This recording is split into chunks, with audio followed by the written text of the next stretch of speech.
Good day everyone! Welcome to our channel. In today's video, we are going to talk about inversion. What does it mean? How and when should you use it? Stay with me until the end of this video and find answers to these questions. We'll also have a free grammar quiz at the end to help you practice what you have learned today. Let's get started.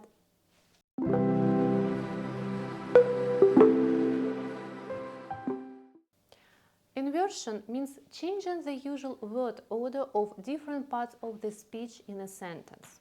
This technique is often used to add emphasis to the sentence and is more common in formal speech or writing.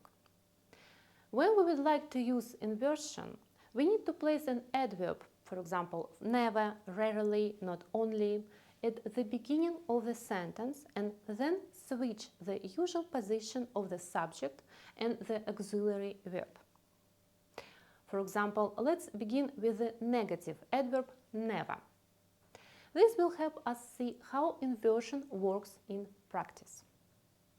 Usual word order. I have never seen that movie before.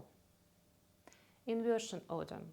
Never have I seen that movie before.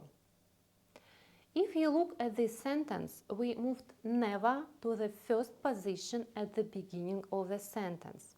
And after that, we put the auxiliary verb have before the subject I. So we replaced never and I.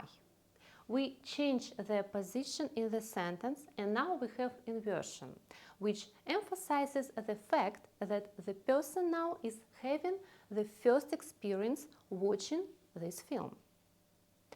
Next word is seldom. Usual word order.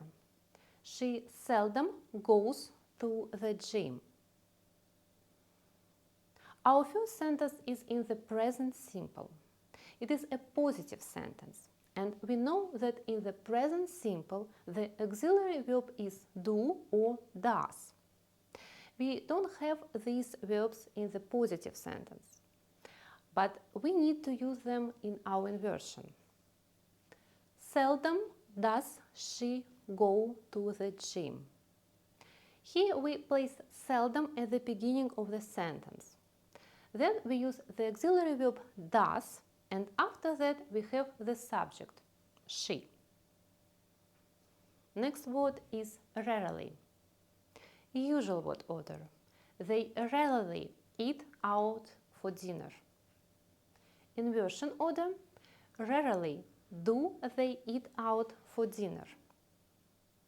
Inversion with rarely follows the same pattern as with other adverbs. We move the adverb to the beginning of the sentence. Then we use the auxiliary verb do and then the subject. The same principle applies when we use words like hardly, barely, scarcely, and no sooner. Here are some examples. Hardly.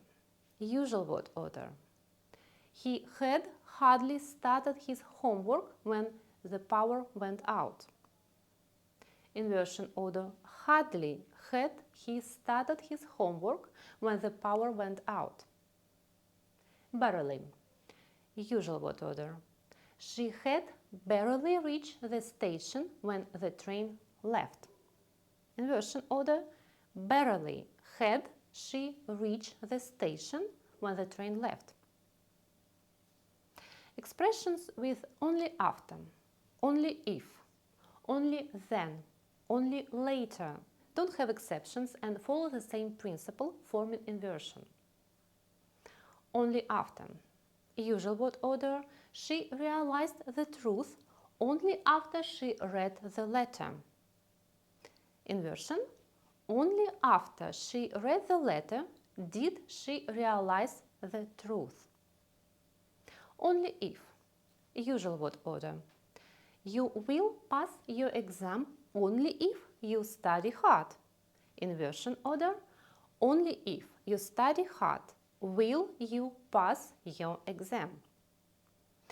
Expression with under no circumstances, at no time, on no account, in no way, on no condition, Not until and not only are used in inversion too.